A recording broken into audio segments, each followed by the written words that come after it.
Hey everyone, and welcome to the Success Resources channel. Yeah, This is our pilot episode of the Deep Dive, where we take a stack of research and turn it into knowledge you can actually use. I love that.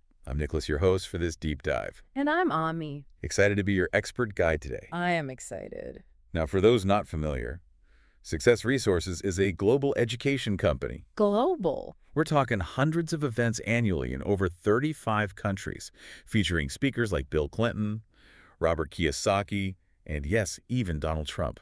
Big names. That's right. We bring world-renowned thought leaders to stages all over the world. All over the world. Yeah. And speaking of Robert Kiyosaki, you have a chance to see him live at the National Achievers Congress in Singapore this August. Oh. It's called Make the World Rich Again, which, let's be honest, is a pretty bold claim. Oh, bold claim. But hey, if anyone can pull it off, maybe it's the rich dad himself. Right. Definitely a must-attend for anyone interested in financial education. Absolutely. And you can find all the details in the description box below. Check it out. Now, before we get too deep into that, Okay. let's talk about why you're here today. Yeah. You've sent us a bunch of articles about financial literacy, and it seems like you're really interested in why schools don't teach this stuff and what you can do about it.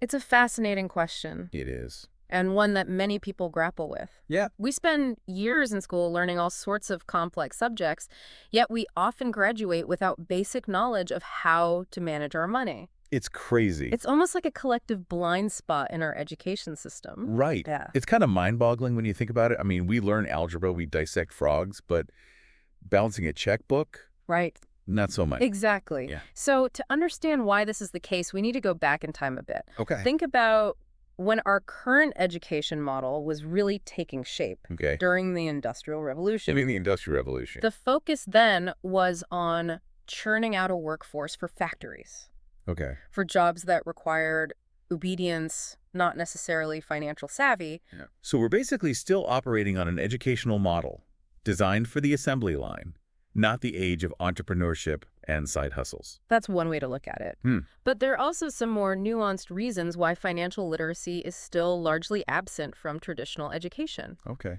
For example, there's the issue of teacher training. Ah. Many teachers, even those who teach math or economics, don't have in-depth personal finance knowledge themselves. That makes sense. Yeah. You can't teach what you don't know, right? Right.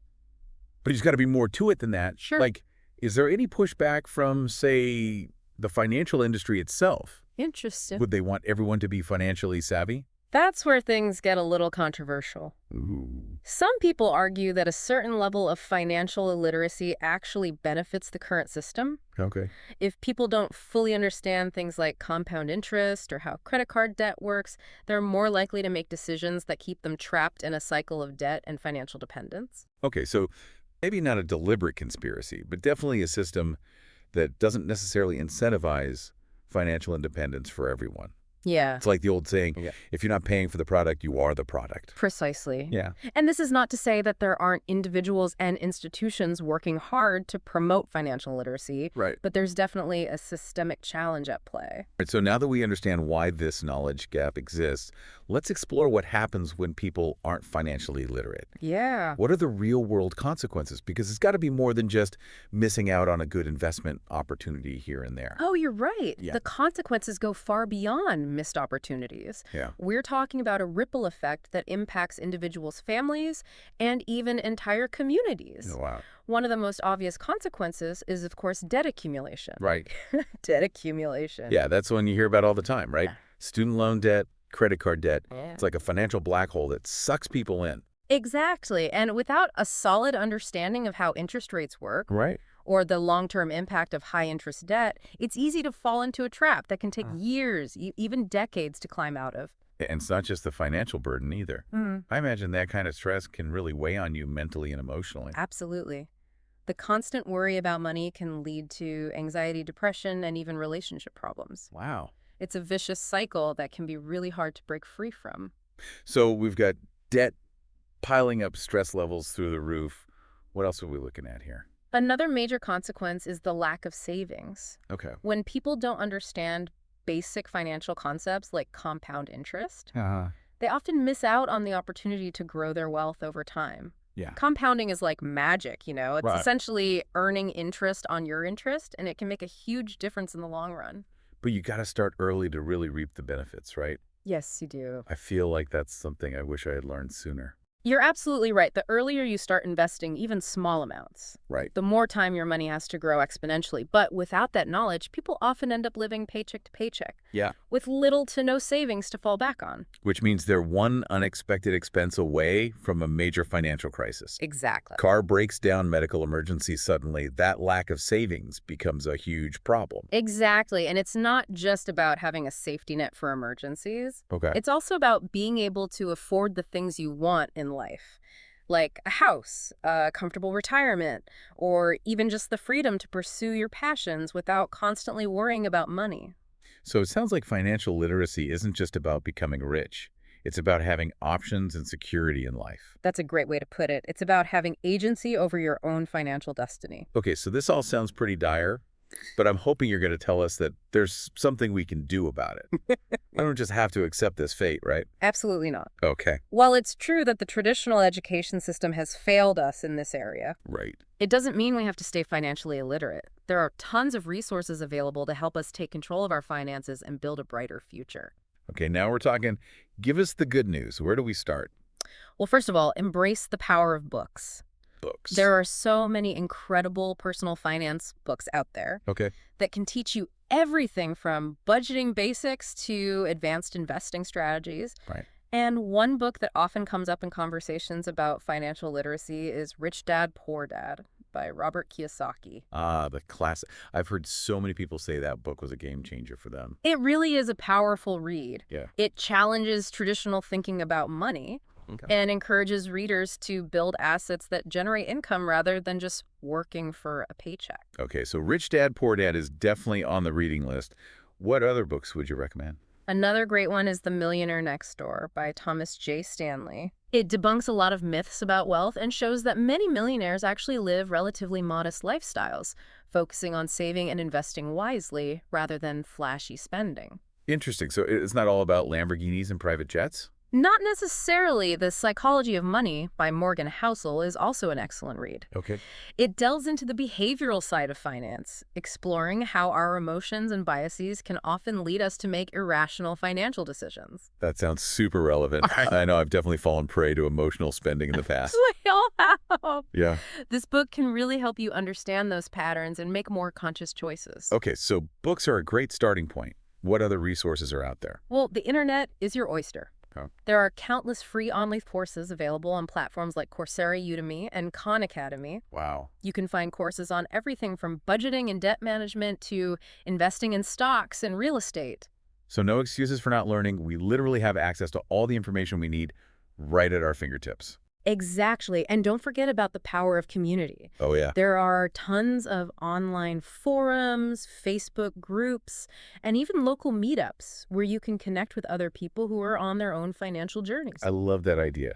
It's always helpful to have a support system and learn from others' experiences. Absolutely. And if you're more of a visual learner, Right. there are tons of great financial YouTubers and podcasters out there Oh, yeah. who break down complex topics in an engaging and accessible way. So no matter your learning style or budget, there's a way to find the information you need to become financially literate. Absolutely. And it's never too late to start.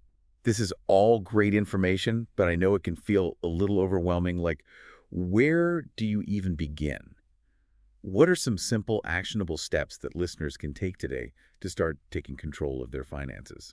You're right. It's important to break it down into manageable steps. Okay. And one of the most fundamental steps is creating a budget. Okay, budgeting, that word makes some people cringe, but it doesn't have to be a scary thing. Right. Not at all. Think of a budget as a roadmap for your money. Okay. It helps you see where your income is going. Yeah. Identify areas where you might be overspending and make conscious choices about how you want to allocate your resources. So instead of feeling restricted, it's actually about gaining more control and freedom with your money. Exactly. And there are so many great tools available these days that make budgeting super easy. Apps like Mint or You to Budget YNB. can connect to your bank accounts and automatically track your spending so you don't have to do it manually. Love that technology to the rescue. Yeah. But what about those of us who are already drowning in debt? Where do we even begin to dig ourselves out?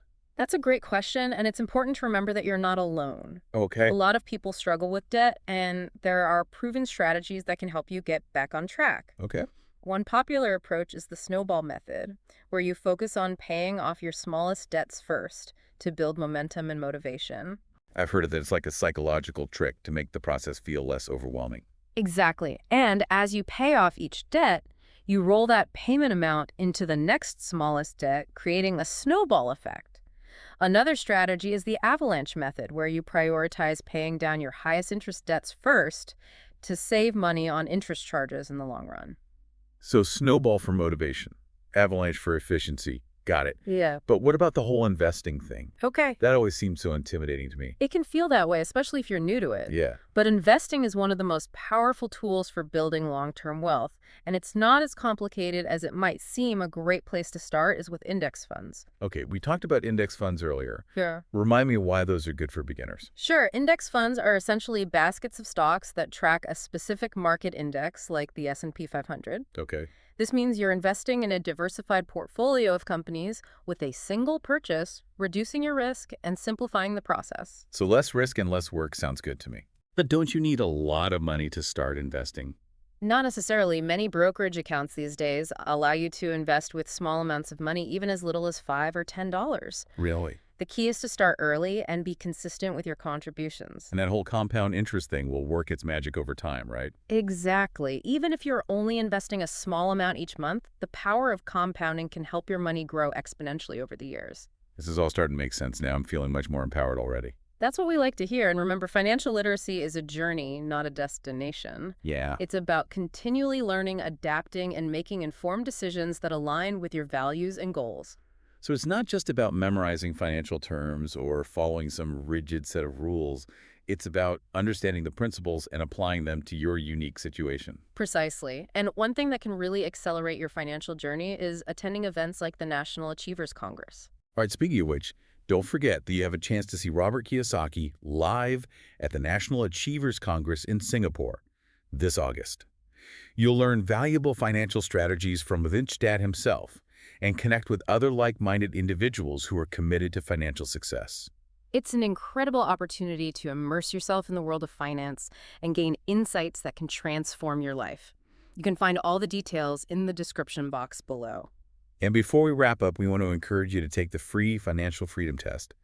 This quick assessment will help you identify your financial mindset areas for growth and next steps to take on your financial journey. You can find the link in the description box below. We're so excited for you to embark on this journey towards financial empowerment. And remember, even small steps can make a big difference. What one thing will you do today to take charge of your financial future? Think about it, and let's make it happen. Thanks for joining us.